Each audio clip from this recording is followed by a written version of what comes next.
Morning everyone, welcome to pioneer convent school. आज हम start करेंगे 12th साइकोलॉजी का chapter 4 and that is psychological disorder.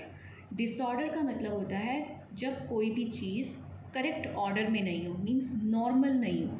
और psychology में हम बात करते हैं हमेशा माइंड की और बिहेवियर की। तो साइकोलॉजिकल डिसऑर्डर का मतलब जब किसी पर्सन का माइंड करेक्ट ऑर्डर में नहीं है, नॉर्मल ऑर्डर में नहीं है, या उसका बिहेवियर जिस ऑर्डर में होना चाहिए, जिस डायरेक्शन में होना चाहिए वैसा नहीं है, तो उसे हम साइकोलॉजिकल डिसऑर्डर कहते हैं। तो साइकोलॉजिकल डिसऑर्डर को अंडरस्टैंड करने के लिए सबसे पहले हम अंडरस्टैंड करेंगे एबनॉर्मेलिटी। एबनॉर्मेलिटी क्या होती है? मीन्स जो चीज़ अवे फ्रॉम नॉर्मल है, जो नॉर्मल नहीं है, नॉर्मल से बहुत अलग है, उसे हम कहते हैं एबनॉर्मेलिटी। फॉर एग्ज़ाम्पल, आपने कभी किसी ऐसे पर्सन को देखा है जो किसी रोड की साइड पे खड़ा हो और वो अकेला अपने आप से बातें कर रहा हो? तो इस बिहेवियर को हम किस कैटेगरी में रखते हैं? एबनॉर्मेलिटी। अगर कोई पर्सन किसी दूसरे पर्सन से बात कर रहा है तो that is a normal behaviour, लेकिन जब वो पर्सन खुद से ही बातें कर रहा है तो that is called abnormal behaviour. Abnormality में अब एबनॉर्मेलिटी को हमने ये तो कह दिया कि एबनॉर्मल वो है जो अवे फ्रॉम नॉर्मल है, लेकिन नॉर्मल क्या है? नॉर्मल की कोई फिक्स डेफिनेशन, कोई फिक्स एग्जाम्पल, कोई आइडियल ह्यूमन बीइंग या आइडियल सिचुएशन कहीं पे भी रिटर्न नहीं है।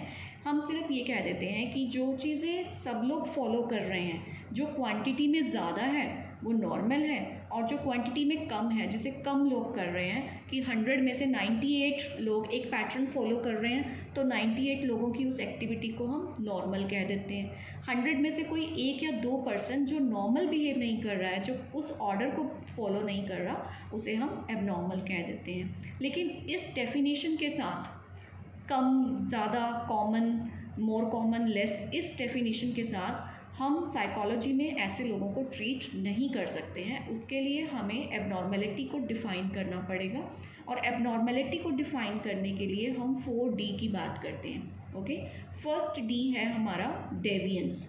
डेविएंस मतलब जब डेविएट हो जाए, मीन्स जो नॉर्मल जहाँ लोग फॉलो कर रहे हैं, जिन रूल्स को, नॉर्म्स को, जिस बिहेवियर को सब फॉलो करते हैं, उससे हट के बिहेव किया जाए, डिफरेंट बिहेवियर हो, एक्सट्रीम बिहेवियर हो, बिजारे बिहेवियर हो जाए, तो उसे हम कहते हैं डेविएंट बिहेवियर। और जो पर्सन डेविएंस शो करता है वो एबनॉर्मल कैटेगरी में काउंट किया जाता है। सेकेंड D होता है डिस्ट्रेस।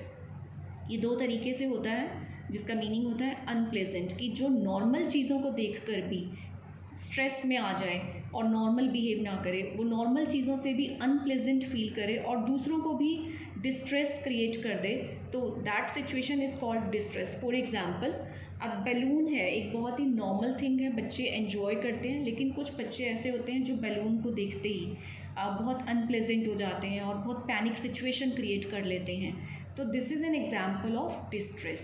सेकेंड है डिसफंक्शन। डिसफंक्शन मीन्स जब हमारी बॉडी या हमारा माइंड उस ऑर्डर में फंक्शन नहीं कर पाए, जो कि बहुत ही नॉर्मल बिहेवियर माना जाता है, जैसे कि खाना खाना, कपड़े पहनना, बिहेव करना दूसरों के साथ। अगर हमारी जो day to day routine functions हैं वो भी हम ठीक तरीके से जो पर्सन नहीं कर पाता, उसे हम डिसफंक्शनिंग कहते हैं। नेक्स्ट D है डेंजर, डेंजरस। जब कोई पर्सन दूसरों के लिए या खुद के लिए हार्मफुल हो जाए, जो सेफ्टी को नहीं समझ पाता है, कुछ लोग आग से खेलने लग जाएं, या जिसको कि हाइट का मेज़रमेंट नहीं होता और वो छत से नीचे कूद जाए, तो ये उसके खुद के लिए भी रिस्की हो गया और दूसरे लोगों के लिए भी रिस्की है। तो जिस भी पर्सन में ये 4Ds पाए जाते हैं या इनमें से कोई भी एक D पाया जाता है, तो वो एबनॉर्मल कैटेगरी में काउंट किया जाता है।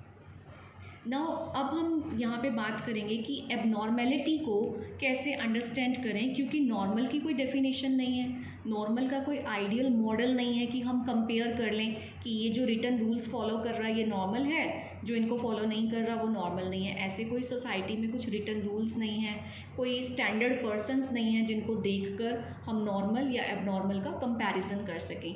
तो एबनॉर्मल को अंडरस्टैंड करने के लिए साइकोलॉजी में दो अप्रोचेस हैं। फर्स्ट अप्रोच है डेविएशन फ्रॉम सोशल नॉर्म्स।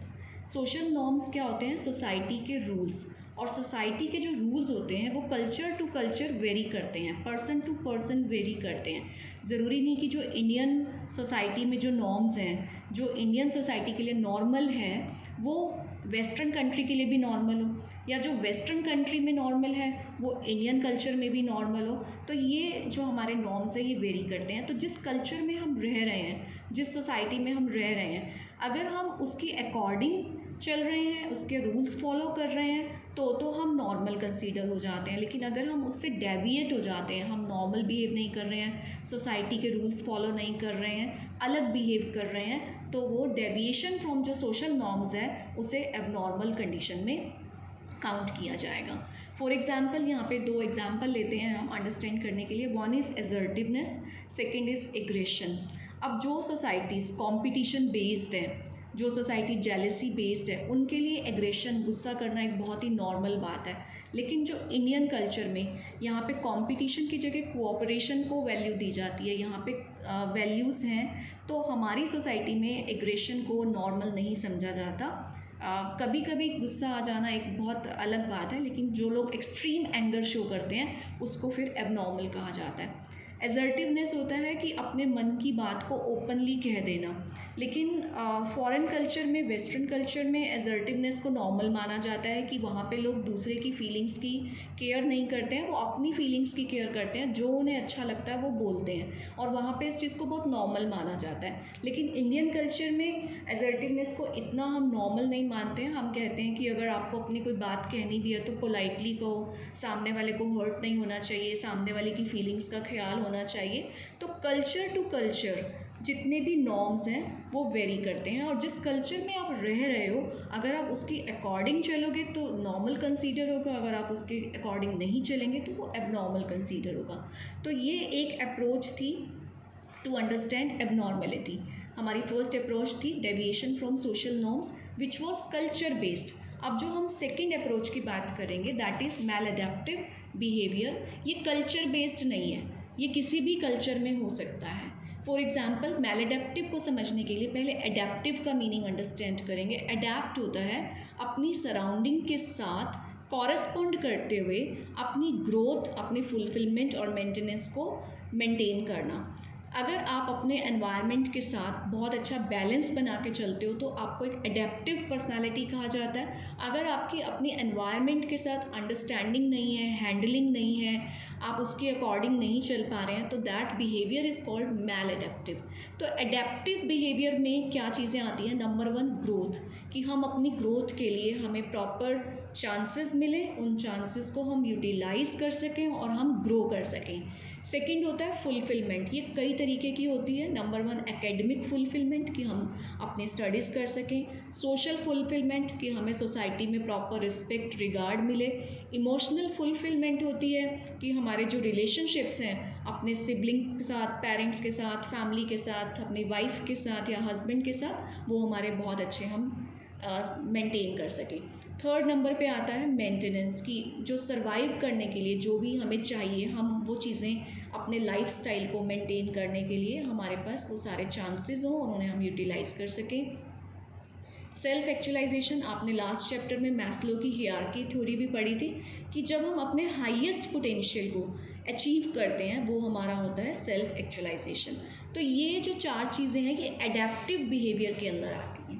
अब प्रॉब्लम कहाँ आती है कि मान लो किसी को अपनी जो हमने ग्रोथ सोची थी, जो हमारी डिज़ायर्स थी, हमें वो नहीं मिली, या फुलफिलमेंट है, किसी के इमोशनल रिलेशनशिप में प्रॉब्लम आ गई, उसको वो फुलफिलमेंट नहीं मिल पा रहा है, और उस रिलेशनशिप के ब्रेकेज की वजह से जो उसकी लाइफ के बाकी एक्शंस हैं वो सारे अफेक्ट हो रहे हैं, या हम अपनी डेली लाइफ को मेंटेन नहीं कर पा रहे, या हम अपने हाईएस्ट ऑर्डर को अचीव नहीं कर पा रहे हैं क्योंकि हम इमोशनली या सोशली कहीं भी डिस्टर्ब है, कोई भी रीज़न हो सकता है। तो जब ये 4 चीज़ें हम अचीव नहीं कर पाते हैं तो इनसे जो हमें स्ट्रेस मिलता है, हमें 2 तरीके से स्ट्रेस मिलता है। एक तो हम इसमें से कुछ अचीव नहीं कर पाए, या इनको अचीव करने के लिए जो हमें कंपटीशन फेस करना पड़ा उससे भी जो स्ट्रेस आता है, उसको अगर हम कोप नहीं कर पा रहे हैं, हैंडल नहीं कर पा रहे हैं, हमारी जो इनेबिलिटी है स्ट्रेस हैंडलिंग की, तो वो हमारा मैलअडैप्टिव बिहेवियर बन जाता है। मीन्स जब हम अपने एनवायरनमेंट के साथ, अपने स्ट्रेस के साथ और अपने स्ट्रगल के साथ हैंडलिंग नहीं कर पाते हैं प्रॉपरली, तो वो जो इनेबिलिटी होती है वो स्ट्रेस कॉज करती है, and ultimately that is connected with maladaptive behaviour. अब ये जो सारी प्रॉब्लम्स हैं, स्ट्रेस है, टेंशन है, रिलेशनशिप का ब्रेकअप है, या सोसाइटी में कुछ हमें प्रॉब्लम्स हैं, हम एडजस्ट नहीं कर पाते हैं फैमिली के साथ, ये जो सारी टेंशन्स हैं नॉर्मली ये काउंसलिंग से काफ़ी हद तक इनमें सॉल्यूशन मिल जाते हैं। अब जो काउंसलिंग पर्सन है वो कोई भी हो सकता है, वो आपका फ्रेंड हो सकता है, आपके टीचर हो सकते हैं, आपके पेरेंट्स या आपके एल्डर ब्रदर सिस्टर हो सकते हैं, कि उनके समझाने से ये टेंशन बहुत हद तक कम हो जाती है। लेकिन अगर हमें अपने नियर बाय पर्सन, अपने लविंग पर्सन्स हमें हैंडल नहीं कर पाते हैं, then we need to go to psychologist counselling, तो हमें काउंसलिंग लेनी पड़ती है।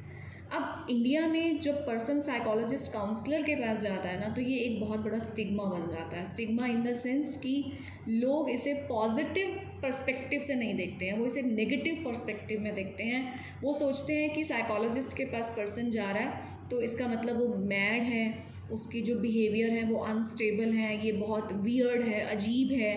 कई बार उसे मेंटल मीन्स पागल तक भी समझा जाता है, जबकि ऐसा नहीं है। हमारी लाइफ में बहुत सारी प्रॉब्लम्स ऐसी होती हैं जो सिर्फ काउंसलिंग से ही ठीक हो जाती हैं। जैसे कि कोई जॉब का स्ट्रेस है, प्रोफेशनल स्ट्रेस है, हम सोसाइटी के रूल्स के साथ कोप अप नहीं कर पा रहे, हमें कोप करना नहीं आ रहा, या हम एक बैड रिलेशनशिप में हैं जो हमें छोड़ देना चाहिए लेकिन हम नहीं छोड़ पा रहे हैं। तो जो ये साइकोलॉजिस्ट होते हैं ये हमें काउंसिल करके हमें अनदर वेज़ बताते हैं कि लाइफ को किस डायरेक्शन में लेके जाया जाए और उसको कैसे बेटर बनाया जाए। और अगर साइकोलॉजिस्ट काउंसलिंग से भी काम नहीं चलता तो हम साइकेट्रिस्ट के पास जा सकते हैं, मेडिसिन की हेल्प ले सकते हैं, थेरेपीज़ की हेल्प ले सकते हैं। मीन्स बहुत सारे वेज़ हैं कि हम अपनी साइकोलॉजिकल डिसऑर्डर्स को बहुत हद तक क्योर कर सकते हैं, ठीक कर सकते हैं। बस मेन थिंग ये है कि हमें इस स्टिग्मा से बाहर निकलना होता है। तो इसके बाद नेक्स्ट वीडियो में हम स्टडी करेंगे कि ये जो मैलएडेप्टिव बिहेवियर है, ये जो हमारे ऑब्स्टेकल आ जाते हैं इन 4 चीज़ों को अचीव करने में, एक तो वो उसके रीजंस क्या हैं ऑब्स्टेकल्स के, फिर ऑब्स्टेकल आने से किस तरीके का स्ट्रेस होता है, किस तरीके के डिसऑर्डर्स होते हैं और उनको कैसे क्योर किया जा सकता है। In the next video we will talk about all those things. Have a good day, bye.